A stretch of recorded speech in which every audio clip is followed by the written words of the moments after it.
Hello, hello! Another day, another dollar. So, ayan, nakasit up na yung camera natin. Mini vlog muna tayo for today. Samahan nyo ako sa daan. So, habang kayo ay busy sa panonood, kwentuhan ko muna kayo ng story. Kung paano ko ba nakilala si Kano. Kasi nga maraming nagtatanong kung paano ko daw nakilala si Amerikano at kung saan ko siya nakilala.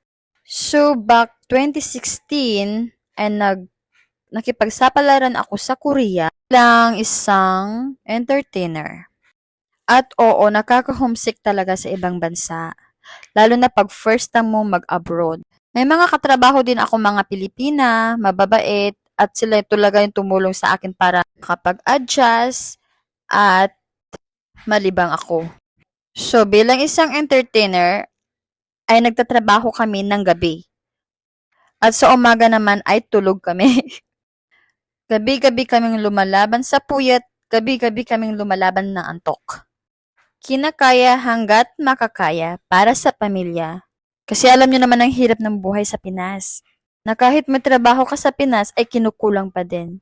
Kaya tayo ay nakikipagsapalaran sa ibang bansa para sa kinabukasan ng pamilya.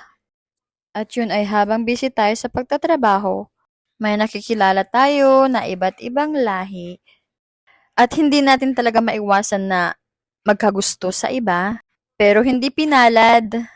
Nakipagrelasyon ka sa iba, pero hindi nag-work yung relationship nyo.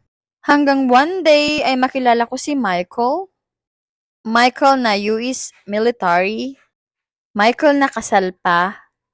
Michael na nakatali pa.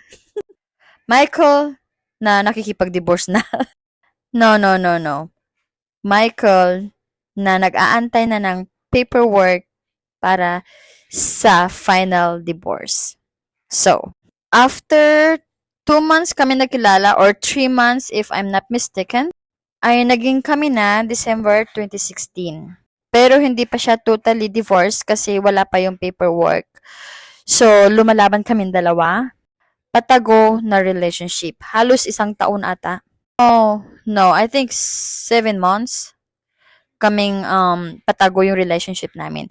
Hanggang August 24 ata yun. August 24, 2017 ay na-receive niya na yung paperwork ng divorce decree niya. Yung final paperwork na may sign ang judge. At ang bilis ha, August 31st, 2017 ay nag-propose agad siya ng kasal. So, September, inayos niya na lahat ng paperwork niya kasi gusto na niyang mag-retired sa pagka-army niya. Kasi pag kinasal kami, para magkasama na lang kami lagi at hindi na siya nadidistino kung saan-saan. So, February, natapos yung kontrata ko sa pagtatrabaho ko as an entertainer sa isang club. Ay nagsama kami ni Habi sa isang apartment. Kasi nga, April 3rd, 2018 yung flight namin sa Pilipinas. Kasi si Michael, medyo natagalan yung pag-aayos ng paperwork niya para sa retirement niya.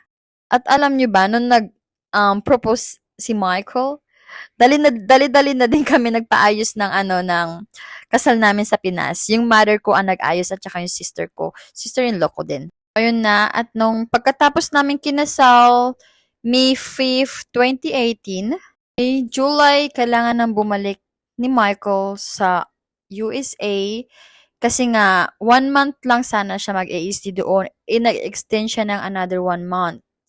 So, 2 months siya sa Pilipinas at kailangan niya nang umuwi sa Amerika at para makapag-start, makahanap ng trabaho at para maayos na rin yung paperwork ko para magkasama na kami sa USA. Ay, alam nyo ba, sobrang hirap talaga yung long distance relationship, masasabi ko sa inyo. May mga ups and down. May mga relasyon kasi hindi nagwo-work, lalo na 1 taon kayong long distance relationship. At ako bilang may asawa na, ang hirap talaga. Minsan nag-aaway, nagbabate, pero hindi maghihiwalay. Kasi kung mahal nyo talaga ang isa't isa, magbabati at magbabati pa rin kayo. So, 1 year inabot yung visa ko. Pero at least ngayon ay kasama ko na si Habi.